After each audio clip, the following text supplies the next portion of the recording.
Hello students, how are you all? I think you are doing good and studying well. Okay, in today's video, I'll be starting with the chapter 1, that is the best Christmas present in the world by Mikhail Murfugo from your NCERT textbook Honeydew. In today's video, I'll be giving introduction about the chapter and we'll be discussing the first part of the chapter, and there are some hard words that are already mentioned in your textbook here in the right side, and other than that जो भी और अगर hard words होंगे I'll be explaining them in paragraph wise. Okay, while listening to this video you could note down the hard words meaning. Okay, जो भी hard words हैं आपकी book में ऑलरेडी हैं, एंड अदर देन दैट जो भी मैं आपको बताऊंगी make sure you right it down. आप कहीं उनको या तो अपनी टेक्स्ट बुक में या एक रफ नोटबुक में उसको आप लिख सकते हो. It is I am telling you because it would be a helpful thing. ये आपको हेल्प करेगा टू फॉर बेटर अंडरस्टैंडिंग कि ये लेसन आप अच्छी तरीके से समझ पाओगे. Okay, now let's begin the chapter and the writer wants us to read something before starting the chapter here. So before starting it, we'll be discussing what it is written and why it is written. There are some dates or periods of time in the history of the world that are so significant that everyone knows and remember them. The story you will read mentions one such date and event, a war between British and Germans in 1914. Can you guess which war it was? Can you guess? Yes, it was First World War. So this story revolves around the period of first world war कि first world war के बीच का एक period है जो कि writer ने अपन को इस नोटबुक में दिया है, एंड वील बी सीइंग कि ये डेट्स और ये कैसे सिग्निफिकेंट मीन्स इम्पॉर्टेंट क्यों हैं. ओके, ये जो डे या फिर जो सिचुएशन वर्ल्ड वॉर की सिचुएशन जो है ये कैसे याद रही है.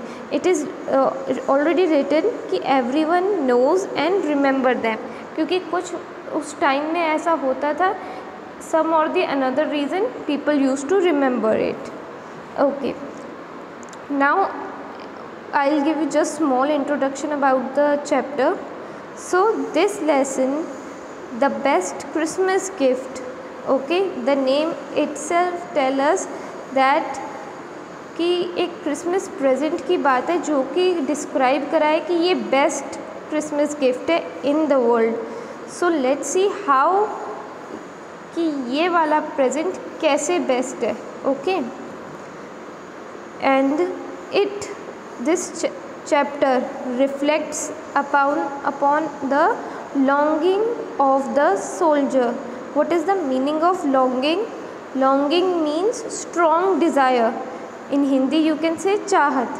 इस चैप्टर में अपन देखेंगे कि जो स्ट्रॉन्ग डिज़ायर है सोल्जर की, and also we'll see a strong desire of their family, soldiers की फैमिली की. एंड वो डिज़ायर क्या है? That they could meet maybe you can say after war, और just a desire to see the loving ones. Soldiers desire was to see their family, and families या wives या children उनको क्या desire होती थी कि हम अपनी जो फादर है या हस्बैंड हैं उनको हम देख सकें.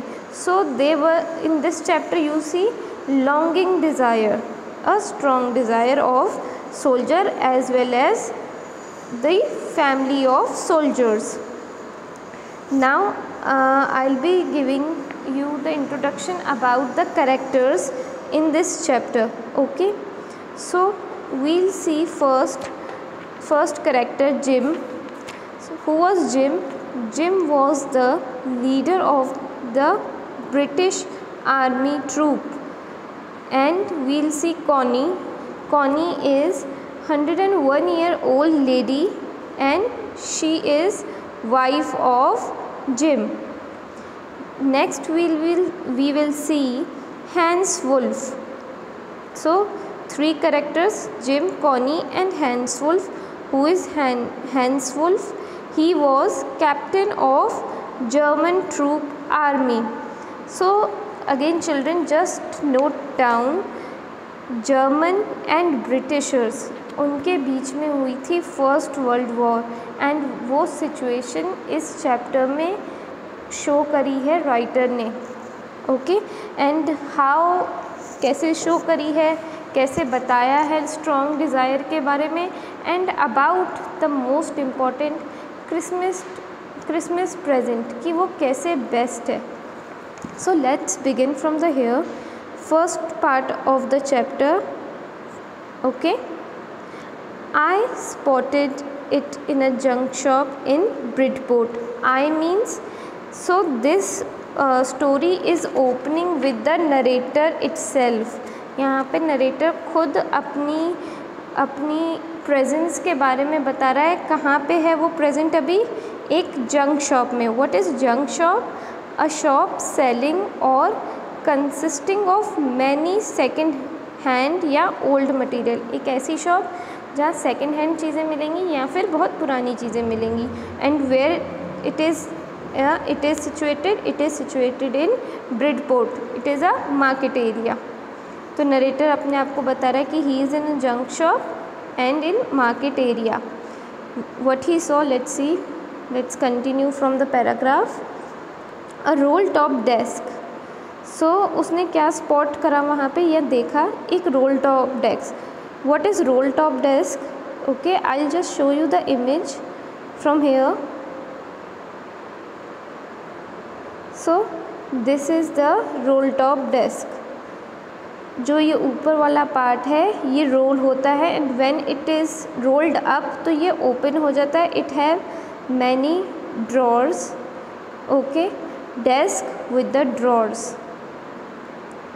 तो ये चीज़ उसने अपने उस जंक शॉप में नोट करी.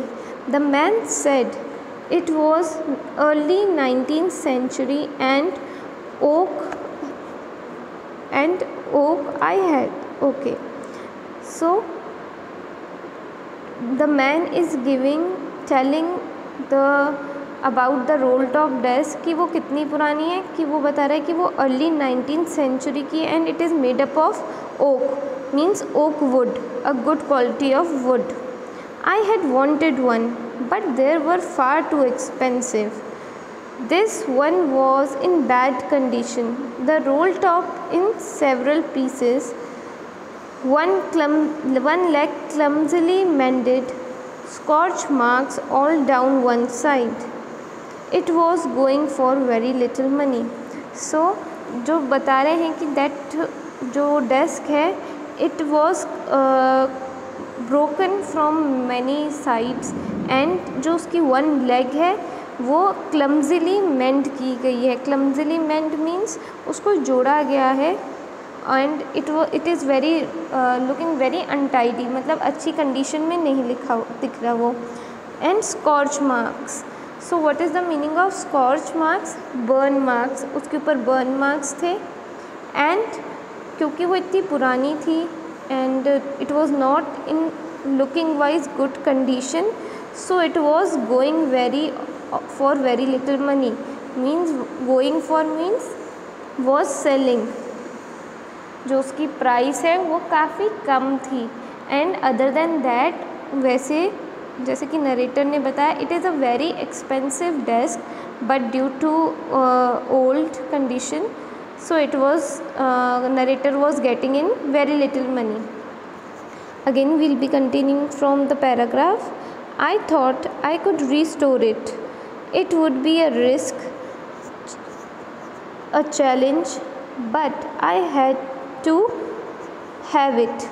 I paid the man and brought it back to my workroom at the back of the garage. I began work on it on Christmas Eve. So narrator bought it and put it in his garage and he started working. Restore means repair. तो उसने repair करा, उसको repair करना start करा on the Christmas eve. Eve means evening और you can say on the Christmas day. Next paragraph from here. I moved the roll top completely and pulled out the drawer. The veneer had lifted almost everywhere. It looked like water damage to me. Both fire and water had clearly taken their tolls on this desk. So when he got the desk, he was saying that उसका जो veneer है, veneer is a thin layer of a plastic or decorative wood on furniture of cheap wood. Wood के ऊपर आपने देखा है कि colourful wood is of brown colour, dark brown colour, but अपन के जो फर्नीचर्स हैं आजकल you see of many colours. अपन को बहुत कलर के फर्नीचर्स मिलते हैं, वुड एंड फर्नीचर्स, वो भी कलरफुल होते हैं बिकॉज क्योंकि उसके ऊपर एक वीनियर, एक थिन डेकोरेटिव लेयर लगाई जाती है जिससे उस फर्नीचर का लुक आए. बट जो नरेटर को जो रोल टॉप डेस्क मिली थी सो वो क्या थी, बैड कंडीशन में उसका वीनियर निकला हुआ था and it was completely destroyed with both fire and water. Okay, scorch marks you remember, तो वो किससे हुए, क्योंकि फायर की वजह से. And veneer was coming out because of water. Clear, last line मैंने जैसे आपको बताई थी, clearly taken their toll on this desk. This means कि जो इसकी कंडीशन है वो इस दो कारणों की वजह से है, fire and water. Let's continue. The last drawer was stuck fast. I tried all I could to ease it out gently. In the end, I used brute force. I stuck it sharply with the side of my fist, and the drawer flew open to reveal a shallow space underneath a secret drawer. There was something in there. Okay, now after having a look on that desk, narrator here, I just mark it. So now he is trying to open the drawers of the desk, but एक जो drawer था वो stuck हो गया था. So first he was trying and then he used brute force. Brute force means extreme force, कि अपन जो अपने hand से या अपनी fist कलाई से जो use करके खोलने की कोशिश करें drawers को, so that called brute force. And when it was opened, okay, तो वहाँ पे वो क्या नोटिस करता है, it reveals a shallow space, means again एक और उसके अंदर एक छोटी सी जगह है, कहाँ, ड्रॉर के नीचे. and there he see something. So what was it? Let's see from the paragraph. I reached in and took out the small black tin box. Sellotaped to the top of it was a piece of lined note paper and written on it in a shaky handwriting. So he found a black tin box और उसके ऊपर कुछ लिखा हुआ. Let's see what was written. Jim's last letter received January 25th, 1915. To be buried with me when the time comes. So he saw a shaky handwriting में एक note लिखा हुआ है उस ब्लैक टिन बॉक्स के ऊपर. सो इट वॉज रिटन कि ये जिम का लेटर है. जिम कौन? कॉनी का husband and a part of British army.